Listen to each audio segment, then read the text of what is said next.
नमस्कार विद्यार्थी मित्रांनो तसेच पालक, मी doctor Vishal Khadse, Leela Madhav medical guidance centre Nashik.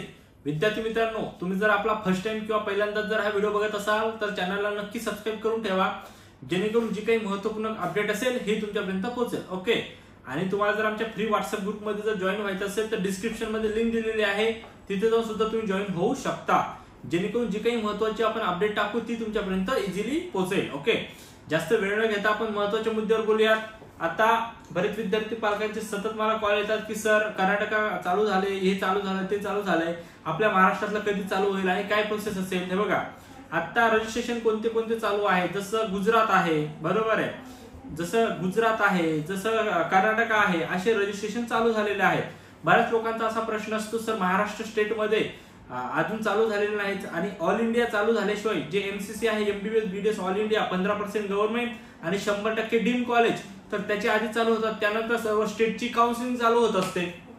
तर मग यावेळेस असं का असं वेगळं झालं, तर यावेळेस काय, जसं इंदोरला पेपर फुटीचा जो प्रॉब्लेम झाला, इंदोरला जो काही प्रॉब्लेम झाला होता, लाईट गेली होती, त्यानुसार अपील दाखल केली कोर्टामध्ये आणि त्याचा निर्णय जो आहे तो उद्या 10 तारखेला आहे, बरोबर आहे। पण मग एमसीसी जर चालू केलं असतं आणि त्या विद्यार्थ्यांना एमसीसी मध्ये एखाद्या वेळेस चांगला स्कोर आला, त्या विद्यार्थ्यांना तिथं पार्टिसिपेट करायचं असेल तर मग एमसीसी मध्ये ते करू शकतात, त्याच्यामुळे त्यांचं नुकसान झालं असतं आणि परत ती गोष्ट हे झाली असती, तर त्यामुळं ऑल इंडिया एमसीसी चालू झालेलं नाही।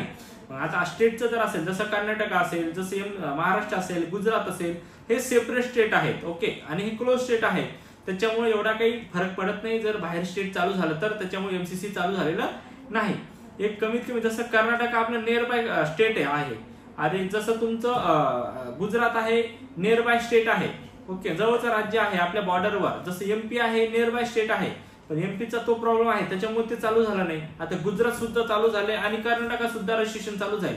आता आपलाच नंबर यायला पाहिजे की माझ्या एक टेंटेटिव्हली 2-4 दिवसात आपली सुद्धा नोटीस यायला पाहिजे, महाराष्ट्राची रजिस्ट्रेशन चालू व्हायला पाहिजे। जर आता उद्या निर्णय काय लागतो काय नाही त्यावर सर्व गोष्टी डिपेंड आहेत। ओके, त्या पद्धतीने सर्व गोष्टी डिपेंड होतात। 1-2-3 दिवसात आपल्याला चालू झालं तर होईल, किंवा उद्या जर निर्णय झाला परीक्षा घ्यायची असेल तर मग थोडंफार लांबू शकतं, किंवा एमसीसी जर चालू झालं तरी सुद्धा आपलं लांबू शकतं। रजिस्ट्रेशन हे एमबीबीएस पासून बीएमएस बीडीएस बीएचएमएस सर्व रजिस्ट्रेशन हे एकत्र चालू होत असतात, फक्त जे चॉईस फिलिंग आहे, चॉईस फिलिंग हे वेगवेगळं होत असतं। याच पद्धतीने सर्व प्रोसिजर ही होत आहे, तर याबद्दल काही घाबरू नका, काही टेन्शन घेऊ नका, व्यवस्थित तुमचं ऍडमिशन कसं होईल काय होईल याच्या मार्गे आपण लागू शकतो। ओके, आणि ज्या विद्यार्थ्यांना कमी स्कोर आहे पण चांगल्या कॉलेजला ऍडमिशन घ्यायचंय, मॅनेजमेंट मधून घ्यायचंय, आयक्यू कोट्यातून ऍडमिशन घ्यायचंय, एमसीसी ला एमबीबीएस डीम कॉलेजला घ्यायचंय, अदर स्टेटला घ्यायचंय, किंवा काही विद्यार्थ्यांना एमबीबीएसच करायचंय पण ते सुद्धा बाहेर देशात चालेल, बाहेर देश म्हणजे कोणतं, नेपाळला चालेल।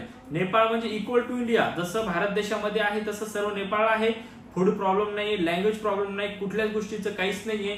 महाराष्ट्रातले खूप विद्यार्थी आहेत, मुली सुद्धा आहेत, काही पॅरेंट्स स्वतः तिथे जाऊन सुद्धा व्हिजिट देऊन सुद्धा आले, कुठल्या व्यक्तीचं काहीच नाही, आणि जे काही पेमेंट असेल ते डायरेक्ट कॉलेजच्या अकाउंटला पेमेंट आहे, सर्व गोष्टीची ट्रान्सपरंट तिथे आहे। तर नेपाळला सुद्धा एक बेस्ट ऑप्शन नेपाळला तुम्ही चॉईस करू शकता, कमीत कमी खर्चामध्ये चांगलं ऑप्शन हे तुम्हाला आहे, आणि सर्व टॉप लेवलचे सर्व कॉलेजेस आहेत। बीएमएस जरी करायचं असेल, अदर स्टेटला करायचं असेल, जसं कर्नाटक असेल, एमपी असेल, पंजाब असेल, हरियाणा असेल, बजेट कमी असेल, कमी खर्चामध्ये करायचं असेल तरी सुद्धा आपण ऍडमिशन कमीत कमी करून देतो। ओके, बीएचएमएस करायचं असेल, एक 5-6 लाखापर्यंत बजेट असेल, 113+ मार्क्स आहे, पण काय इच्छा आहे डॉक्टर होण्याची, किंवा नीट दिली आहे पण क्वालिफाय झाले ना, तरी डॉक्टर होण्याचं स्वप्न आहे, नावासमोर डॉक्टर लावायचंय, बीपीटी तुम्हाला चालेल, माझा कोर्स कोणता आहे, तर ते सुद्धा जस्ट क्वालिफाय जरी तुम्ही नसाल, नीट अटेम्प्ट केली असेल तरी सुद्धा बीपीटीला तुमचं ऍडमिशन चांगल्या कॉलेजला होईल, आणि ते सुद्धा स्कॉलरशिपच्या बेसवर होईल। ह्या गोष्टी सर्व आहेत। आता बऱ्याच विद्यार्थ्यांचे आणि पालकांचे कॉलेज काउन्सिलिंग कधी चालू होईल तर मी सांगितलंय, जसं आपले जवळचे स्टेट चालू झाले तर आपले टेंटेटिव्हली चान्सेस आहेत की 2-3 दिवसात होईल, किंवा सर्व गोष्टी ह्या उद्याच्या रिझल्टवर जे काय आहे त्याच्यावर डिपेंड आहेत। ओके, खरंच जर हा व्हिडिओ महत्त्वपूर्ण वाटला असेल तर तुमच्या गरजू मित्रांपर्यंत नक्की शेअर करा, जेणेकरून त्यांना या व्हिडिओचा बेनिफिट होईल। आणि आतापर्यंत जर तुम्ही चॅनलला सबस्क्राईब केलं नसेल तर चॅनलला सबस्क्राईब करून ठेवा, जेणेकरून जी काही मी महत्त्वाची माहिती युट्यूबच्या माध्यमातून टाकण्याचा प्रयत्न करू त्याची नोटिफिकेशन तुमच्यापर्यंत लगेच पोहोचेल। ओके, भेटूया आपण नेक्स्ट व्हिडिओ मध्ये। थँक्यू, धन्यवाद। 4 मिनिटं।